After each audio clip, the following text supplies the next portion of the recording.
ನಮಸ್ಕಾರ ಎಲ್ಲರಿಗೂ. ಈ ವಿಡಿಯೋದಲ್ಲಿ ನಾನು ನಿಮಗೆ ದೊಡ್ಡ ಪತ್ರೆ ಯಾವ ರೀತಿ ಬಳಸ್ಬೋದು ಅಂತ ತಿಳಿಸ್ಕೊಡ್ತೇನೆ. ಮೊದಲಿಗೆ ದೊಡ್ಡ ಪತ್ರೆ ಉಪಯೋಗಗಳು ಅಂದರೆ ಶೀತ, ಕೆಮ್ಮು ಮತ್ತು ಉಸಿರಾಟದ ತೊಂದರೆಗಳು ಈ ಥರ ಪ್ರಾಬ್ಲಮ್ಸ್ಗಳಿಗೆಲ್ಲ ದೊಡ್ಡ ಪತ್ರೆ ತುಂಬಾ ಒಳ್ಳೆ ರಿಸಲ್ಟ್ ಕೊಡುತ್ತೆ.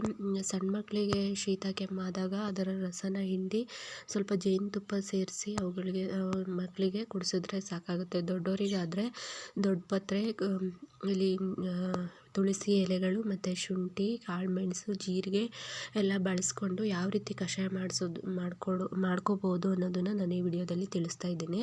ಮೊದಲಿಗೆ ನಾನು ಒಂದು ಬೌಲಲ್ಲಿ 2 ಲೋಟದಷ್ಟು ನೀರನ್ನ ತಗೋತಾ ಇದ್ದೆ. 3 ರಿಂದ 4 ತುಳಸಿ ಮತ್ತು ದೊಡ್ಡ ಪತ್ರೆ ಎಲೆಗಳನ್ನ ಸೇರಿಸ್ಕೊತಾ ಇದ್ದೀನಿ. 1 ಇಂಚಷ್ಟು ಬೆಲ್ಲ, 2 ಎಲೆ, 1 ಚಕ್ಕೆ, 2 ಲವಂಗ ಮತ್ತು ಒಂದು 3 ರಿಂದ 4 ಜಜ್ಜಿರುವಂಥ ಕಾಳುಮೆಣಸು ಮತ್ತು 1 ಇಂಚಷ್ಟು ಶುಂಠಿನ ಹಾಕೋತಾ ಇದ್ದೀನಿ. ಹಾಗೆ ಸ್ವಲ್ಪ ಒಂದು ಅರ್ಧ ಟೇಬಲ್ ಸ್ಪೂನಷ್ಟು ಜೀರಿಗೆನ ಸೇರಿಸಿ 1 ಲೋಟ ಆಗುವ ತನಕ ಕುದಿಸಿ.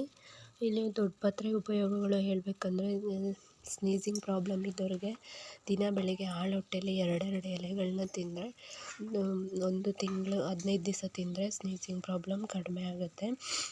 ಮತ್ತು ಫುಡ್ ಅಲರ್ಜೀಸ್ ಆ ಥರ ಏನಾರು ಆದಾಗ ದೊಡ್ಡ ಪತ್ರೆ ಎಲೆನ ತಿಂದು ಅದನ್ನು ಅಲರ್ಜಿ ಆಗಿರೋ ಜಾಗಗಳಲ್ಲಿ ಹಚ್ಕೊಂಡ್ರೆ ಆವಾಗ ಕೂಡ ಕಡಿಮೆ ಆಗುತ್ತೆ. ನೋಡಿ, ಇಲ್ಲಿ ಇದು ಆಲ್ರೆಡಿ ಆಗಿದೆ.